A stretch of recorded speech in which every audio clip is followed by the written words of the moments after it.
Hi folks, hello and welcome back to another episode of the Evercade Cartridge Collection. So, last time we took a look at the Atari collection, which was cartridge number 1. So let's take a look at the Namco Museum Collection 1, which is cartridge number 2. Okay, so this one has 11 games on it. And I won't lie, there's some Stonewall classics on here straight off. Okay, so in no unnecessary order: Galaxian, Pac-Man, Xevious, Mappy, Dig Dug, Star Luster, Battle Cars, Metal Marines, Libble Rabble, Quad Challenge, and Mappy Kids. Okay, so as usual, got little thumbnails of the games on the back. Opening up, we see our little instruction book and of course the cartridge. There's your cartridge here, which has all your information on it. Okay, Evercade 02 Namco Museum. Okay. Take a quick look at the little booklet. These are amazing. They really do, roll back the years. Okay, so about Namco. Namco, currently Bandai Namco Entertainment, was founded in 1955. The business continued until purchased by the Japanese division of Atari in 1974. Namco quickly became one of the leading games companies in Asia and led to a raft of Namco developed titles. The first of these was GB, followed by the first major hit Galaxian in 1979 and followed quickly by Pac-Man in 1980. Pac-Man became the most successful arcade game of all time. No great surprise there. Okay, so that was the introduction, and I'll just give you a brief little look. This is really nice at the pages. Okay, so there's like the full feature on Pac-Man there. What have we got here now? Metal Marines, Quad Challenge. There. Dig Dug, Libble Rabble, and the amazing Mappy.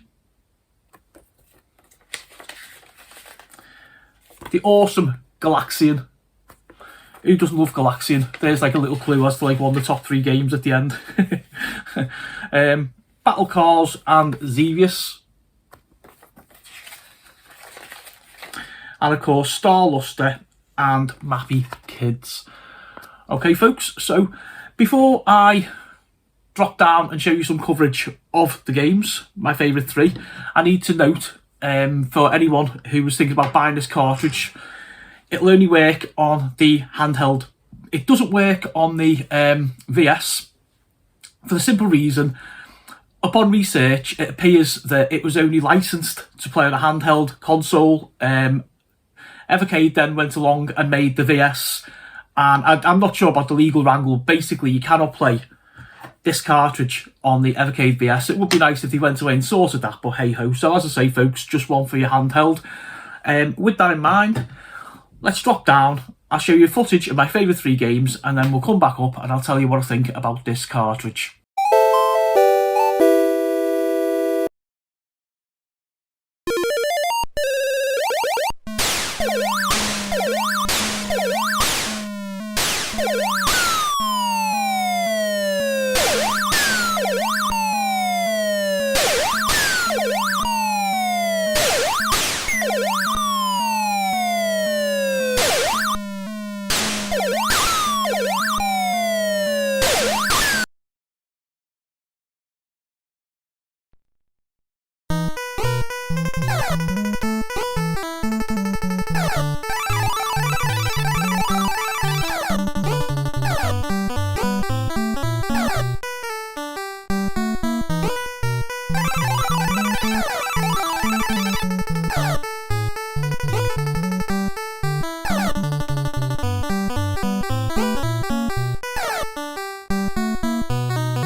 Welcome back, folks. So my final thoughts on this cartridge. I like it because the 3 games I shown you there were Stonewall classics, as well as, you know, Pac-Man and Xevious. I think the only criticism I have is a small one, but needs mentioning, is for me personally, I think when you look beyond those 5 games, the other 6 are a bit weak.